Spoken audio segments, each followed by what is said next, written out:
Eder. Mech. Pallister.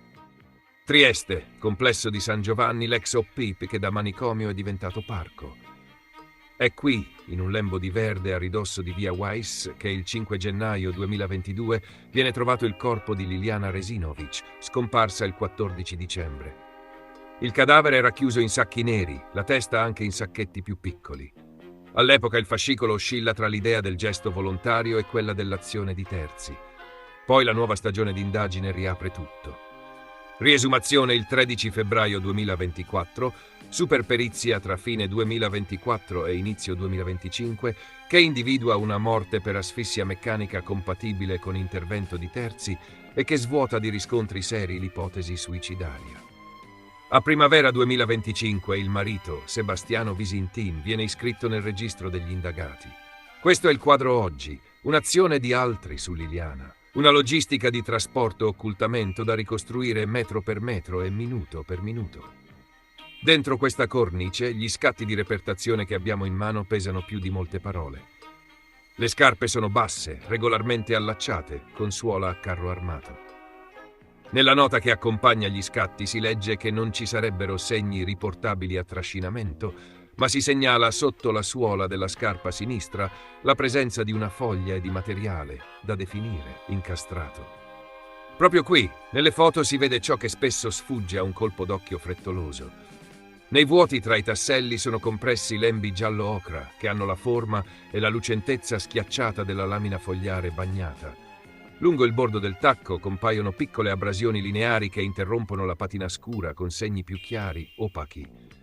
In più punti, sul margine esterno e vicino al tallone, sono impigliati microfilamenti vegetali ad ansa, come radichette o nervature di foglie pettinate dal passaggio. La distribuzione dei residui non è casuale. Non si concentrano nel centro della pianta come accade con un normale cammino, si addensano invece sul bordo del tacco e su settori laterali. È la firma di un contatto tangenziale, non verticale. La firma di una suola che non posa, ma sfrega, mentre è trascinata con carico sbilanciato verso un fianco. Anche il tacco della scarpa destra mostra rigature coerenti con un trascinamento a bassa velocità su lettiera umida. Linee sottili, parallele, che non si produrrebbero con il solo passo. A dare ulteriore coerenza c'è la presenza di foglie sciolte tra i sacchi e sul telo e la pulizia quasi innaturale del dorso del giubbotto e dell'area dei pantaloni a livello delle natiche, quando il corpo viene ruotato. Se c'è stato spostamento sul terreno, è avvenuto con il corpo già protetto dalla plastica o comunque in modo da esporre al contatto soprattutto le calzature e i distretti più bassi. Qui entra l'ipotesi chiave. L'hanno trascinata facendo toccare al suolo soprattutto il tacco per preservare i connotati. È una strategia semplice e astuta. Per minimizzare abrasioni evidenti su volto e tessuti, chi manovra prende il corpo alto, spalle ascelle o addirittura dai sacchi già chiusi. Solleva quel tanto che basta a staccare la testa dal suolo e lascia che a strisciare siano la parte posteriore delle suole e i bordi dei tacchi. Così i connotati restano indenni da graffiature a carta vetrata. La plastica dei sacchi fa da scudo all'abbigliamento e le uniche superfici che accumulano segni sono quelle gommose e robuste a cui nessuno, a prima vista, pensa di chiedere conto. Se l'obiettivo è non rovinare il volto e non lasciare sul vestiario una mappa di abrasioni, questa è la via più logica. Trascinare poco e piano, a colpi, in un'area di fogliame dove il tacco scava appena, cattura lamelle e filamenti, ma non produce graffi macroscopici altrove. Gli indizi compatibili con questa dinamica sono diversi e convergenti. Primo, i cappietti. Vegetali agganciati sul bordo del battistrada in corrispondenza del tallone e la lamina giallastra compattata nei vuoti dei tasselli. Sono proprio i materiali che una suola trascinata dietro raccoglie su lettiera invernale umida. Secondo, le rigature sottili sul bordo esterno dei tacchi, più nette su un lato, come se il carico fosse stato sbilanciato. È quello che succede quando si traina un corpo che tende a ruotare verso il proprio lato dominante. Terzo, la quasi totale assenza di segnature a banda su glutei e dorso dei pantaloni, che spesso ci si aspetta in caso di strisciamento libero. Assenza spiegabile se il corpo era dentro i sacchi o se la presa e il piccolo sollevamento hanno impedito appoggi ampi di quelle zone. Quarto, la compresenza di foglie all'interno accanto ai sacchi e sotto la suola sinistra. Il passaggio su fogliame c'è stato e qualcosa è entrato in busta in fase di manovra. C'è un'obiezione che torna spesso. Se l'avessero trascinata, ci sarebbero strisciate orizzontali evidenti su vestiti e pelle. Le immagini degli arti inferiori mostrano invece piccole scoriazioni ai malleoli, non vaste abrasioni su cosce o glutei. È proprio il punto. Un trascinamento di tacco fa pagare il prezzo ai distretti più bassi ed esposti, protegge il resto. E c'è anche un aspetto tattico. Un traino breve su una decina di metri, frazionale e non continuo, alternato a microsollevamenti, lascia microsegni discontinui, non una lunga striscia unica.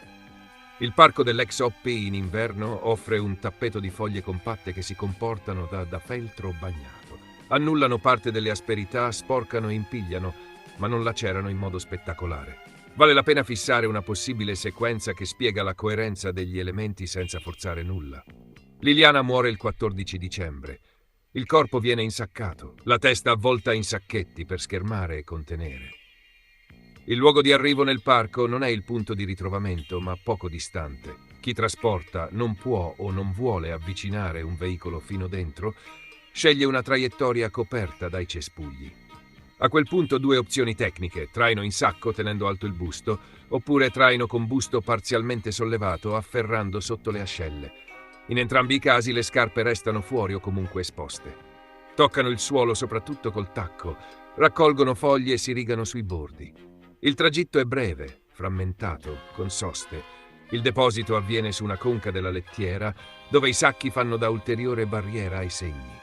La pulizia del dorso, giubbotto e dei pantaloni a livello delle natiche diventa così un effetto previsto, non un'anomalia.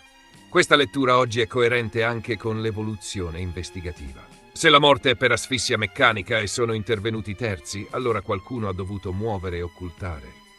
E se l'occultamento è in un parco frequentato, l'attenzione a preservare i connotati ha una logica prosaica.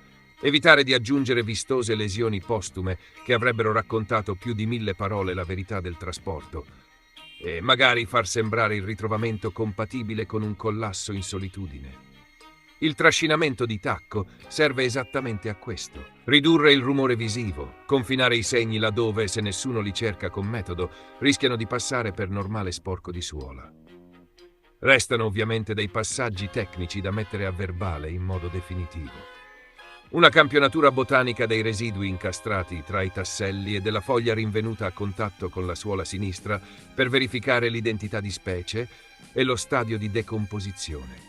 Una replica sperimentale con lo stesso disegno di battistrada su substrato analogo del Parco di San Giovanni per misurare con macrofotografia l'orientazione delle rigature di bordo, la percentuale di tasselli con lamelle compattate e la lunghezza dei filamenti vegetali impigliati. Un riesame con luce radente dell'orlo dei pantaloni e della zona malleolare per cercare microabrasioni da contatto con foglie e radichette. Sono attività compatibili con lo stato attuale del procedimento e alla portata di una polizia giudiziaria che voglia chiudere il cerchio dei particolari. In conclusione, ciò che raccontano le immagini è tutt'altro che neutro. La suola con lamelle giallastre compresse, i filamenti vegetali a cappio sul bordo, le rigature sottili sul tacco, la pulizia selettiva di dorso, giubbotto e pantaloni, la presenza di foglie dentro e fuori i sacchi, le piccole escoriazioni ai malleoli e non sui grandi piani posteriori, compongono un quadro coerente con uno spostamento breve e accorto, eseguito in modo da far toccare soprattutto il tacco, proprio per preservare i connotati e l'aspetto del corpo. È una ricostruzione che non forza le prove, le organizza.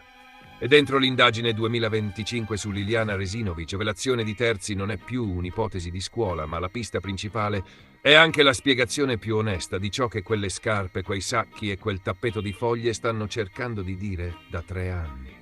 Ehi, non dimenticare di iscriverti a questo canale.